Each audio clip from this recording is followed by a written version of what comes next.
Il y a plein de courses qui arrivent, hein, courir la Jules Verne, divers marathons, des raids et tout ça, et notamment donc la Transbay. Du coup, Lucien Coulombelle est avec nous sur ce plateau. Bonjour Lucien. Bonjour Thibaut. Prêt à nous montrer les gestes pour s'entraîner sur la course à pied. On ne s'imagine pas que finalement la course à pied, qui est peut-être le sport le plus basique et le plus simple, je mets tout ça entre guillemets bien évidemment, en tout cas le plus facile à réaliser, demande quand même un peu de préparation. Ça demande même énormément de préparation. Donc là, aujourd'hui, on ne va pas parler de préparation de type course à pied. On laisse ça plus pour les clubs d'athlétisme ou autres, hein, puisqu'il y a énormément de gens qui courent ou qui participent à des courses à pied telles que la Jules Verne ou la Transbay prochainement. Et comment donc s'entraîner pour devenir plus performant, plus puissant, plus endurant et surtout aussi moins fatigué, pouvoir s'entraîner un petit peu plus. Donc il y a d'abord les footings de 3 fois par semaine. Allez, déjà une fois serait bien. Je sais Thibaut que là je vous ai choqué. Et ce qui serait bien, ce serait d'avoir 2 fois par semaine, une vingtaine de minutes de renforcement musculaire sur les muscles profonds, dans le but d'éviter les blessures et donc de pouvoir permettre une progression de plus longue durée. De se solidifier un petit peu tous les muscles qui sont finalement travaillés pour la course à pied. Exactement, non seulement les solidifier, mais leur permettre d'être plus endurants et plus puissants pour courir plus vite. Du coup, vous êtes venu avec des accessoires. J'ai un excellent poids, mais on va s'en servir simplement pour les dorsaux. Allez, musique, c'est parti. Si vous êtes chez vous, vous décalez le fauteuil et vous essayez de faire les mêmes gestes que Lucien. On est parti pour 4 minutes de sport. Je voudrais tout le monde avec moi. Je vous propose de courir sur place. Ça, c'est notre possibilité numéro 1. On peut aussi monter un petit peu les genoux. L'idée, ça va être de faire monter la fréquence cardiaque et s'échauffer progressivement pour notre entraînement qui arrive après. Aujourd'hui, le programme, c'est de vous montrer en 5 minutes quelque chose que vous allez pouvoir reproduire 3-4 fois de manière à ce que ça fasse 15-20 minutes à la maison, 2-3 fois par semaine. Voilà votre programme. On court sur place, un petit peu de talons-fesses. Ok, vous pouvez aussi le faire avec une corde à sauter. Si vous aviez une corde à sauter, on saute sur place, droite, gauche, on peut écarter les pieds. L'idée, c'est faire des mouvements avec les jambes, essayer de garder les genoux en ligne avec les pointes de pied et préparer notre corps à l'effort. Une fois que vous avez fait ça, vous êtes échauffé. Vous en avez donc pour une bonne minute d'échauffement. C'est réglé. On pose. Je vous propose de renforcer les muscles des jambes, les quadriceps et les fessiers qui sont très utilisés dans la course à pied évidemment. Je mets de profil pour que vous voyez bien. On y va. Placez-vous en position de fente. Vous reculez une jambe loin derrière. Pied largeur des hanches. Là on va venir plier le genou arrière, pousser. C'est notre possibilité numéro 1. On va faire une dizaine de mouvements. Les épaules restent au-dessus des hanches. Poussez dans le talon avant. Le poids est réparti également dans les deux jambes.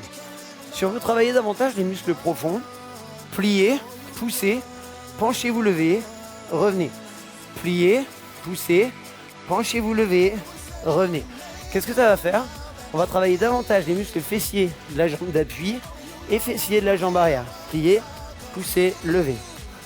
Évidemment, quand on va avoir fait ça sur une jambe, on y va sur la deuxième. Je vais le faire avec vous. Vous venez avec moi? Pliez le genou arrière. Super. Poussez. Ramenez le poids du corps en avant. Levez la jambe arrière. Posez. Pliez. Poussez. Levez. Voilà. Une dizaine de mouvements sur chaque jambe. De manière à solliciter au maximum vos fessiers, devant, derrière et le centre du corps. Maintenant, notre ustensile, le poids, que Thibaut nous a gentiment fait prendre en main. Prenez ce que vous avez autour de vous. Faites-le. Je vais mettre à nouveau de profil. Pliez vos jambes. Poussez les fesses en arrière. Là, on a un gros travail sur les quadriceps et les fessiers. Vous inclinez le buste en avant en levant la poitrine, ce qui va permettre de solliciter les lombaires. Maintenant, le disque, on va le mettre devant, le disque ou le poids. Rentrez légèrement le menton. Cherchez à lever le poids et restez. Si on arrive à tenir quelques secondes comme ceci, on redescend, on prend une petite pause et on remonte. La charge dans les cuisses, si vous gardez les fesses en bas, vous devez sentir de l'intensité sur les quadriceps, les fessiers. Et là, si vous levez au maximum le poids, tous les petits muscles stabilisateurs de la colonne vertébrale sont engagés. On descend, une dizaine de mouvements comme ça. Boum, on remonte, fesses en arrière, rentrez légèrement le menton, contractez votre ventre. Est-ce que vous sentez même peut-être un petit peu vos abdominaux? Normalement, oui. On fait un dernier ensemble? Un dernier. Fesses en arrière, dos droit, rentrez le menton. Vous sentez dans votre dos? Les cuisses? Les fesses? C'est plutôt bien tout ça. Là, normalement, vous avez engagé ça, qui va permettre de mieux courir lors de vos entraînements en course à pied. Je vous propose maintenant un travail de centre du corps, un petit peu d'épaule, fessiers à nouveau. On va se placer sur un tapis. Option 1 sur les genoux, option 2 sur les pieds. Placez-moi s'il vous plaît vos avant-bras parallèles entre eux et juste sous les épaules.